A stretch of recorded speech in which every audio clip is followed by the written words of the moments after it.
All right, so today we're going to do a quick review about argumentative writing. For many of you, you're experts at argumentative writing because you've been doing this for many years. Some of you maybe have not mastered argumentative writing yet. Either way, I think it's really important for you to do a quick review on some key components that you need to remember when it comes to writing an argumentative essay. So let's get started. Claim. It's the main argument in your essay. It defines your paper's goals and direction of your essay, supported by quotes and expert opinion. It has to be arguable and specific, and it's logical, emerging from reasonable consideration of evidence. When it comes to being arguable, that means that you have to take a position.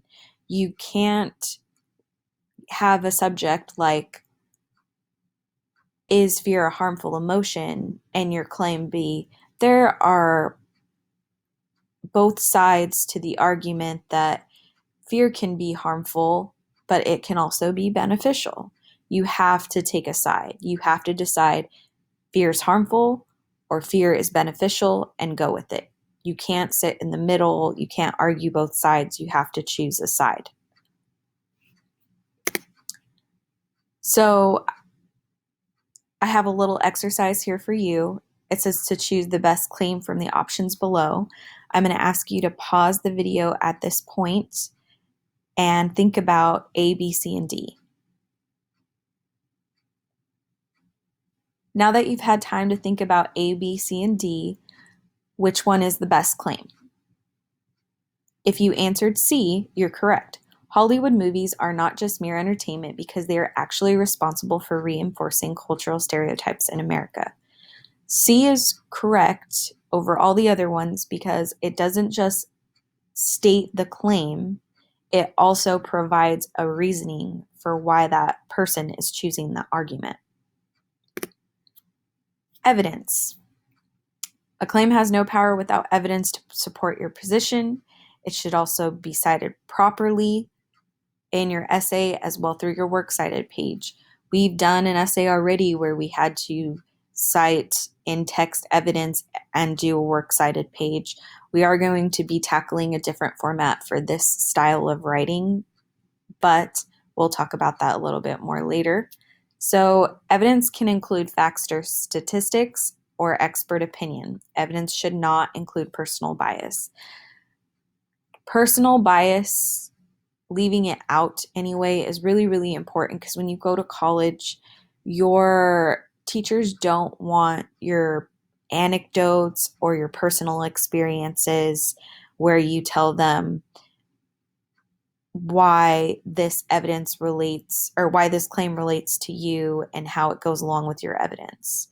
You're leaving yourself out of it, which means that you're not using personal pronouns at all when you're writing this essay.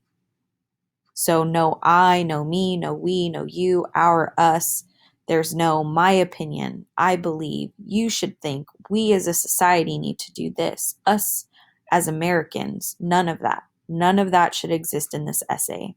You need to stay as unbiased as possible. And when you look at the following examples of the different things that I'm writing, please keep in mind that when you see those examples, you do not see me using any of those personal pronouns.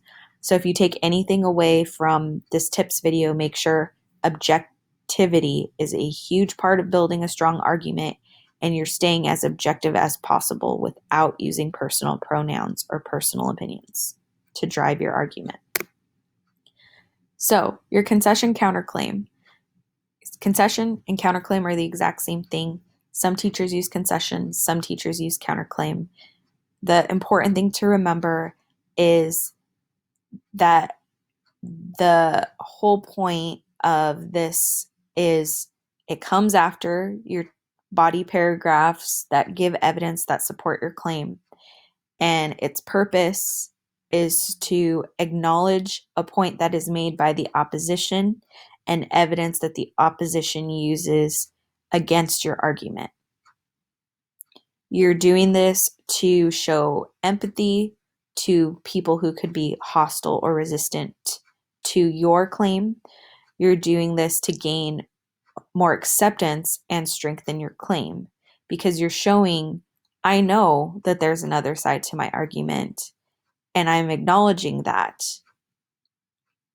So, an example of how you would change your claim to your concession or your counterclaim is Hollywood movies are not just mere entertainment because they actually are responsible for reinforcing cultural stereotypes in America.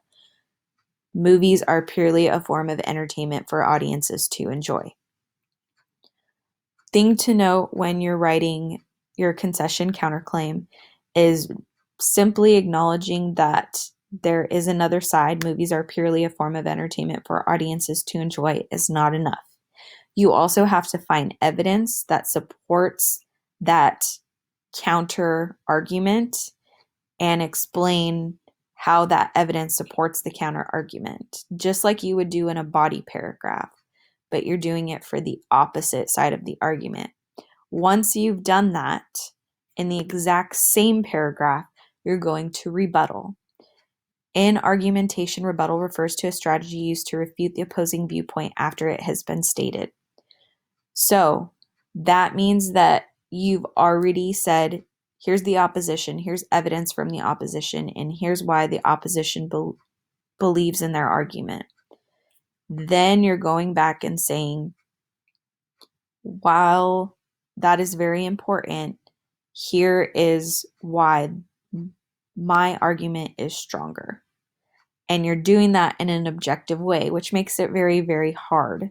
But if you look at the example below, I think this example does a really good job of staying objective, not using personal pronouns, and rebuttaling what the concession is saying. So although there are movie critics who say that movies are purely a form of entertainment for audiences to enjoy, according to journalist Nadra Nittle, characters of color remain underrepresented in mainstream movies and TV shows, and those actors who land roles are often asked to play stereotypes. So I've done everything pretty much short of explaining how this rebuttal is going to support my claim and show that my claim is superior to the counterclaim. Things to remember and keep in mind are the concession and the rebuttal are in the exact same paragraph. It kind of feels like you're writing two paragraphs and smashing them together because of how much work you have to do in your concession rebuttal. But we are going to have lots of examples and practice so that you feel really comfortable by the time we get to this point of writing your concession rebuttal for your argumentative essay. And then the very last thing I need to touch on goes in the conclusion. It is your warrant or your call to action. Again, they're the same thing. People use different terminology, but it's the exact same thing. So you want to end your essay. This would be the last sentence in your essay by calling your reader to action, getting them to care about your argument and think about how they will act moving forward after reading your essay.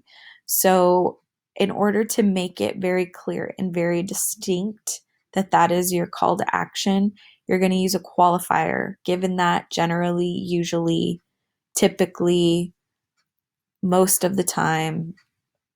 And again, because it's an argumentative essay, the qualifiers are there in place so that we all understand that it is a widely accepted notion, but there are always exceptions to that.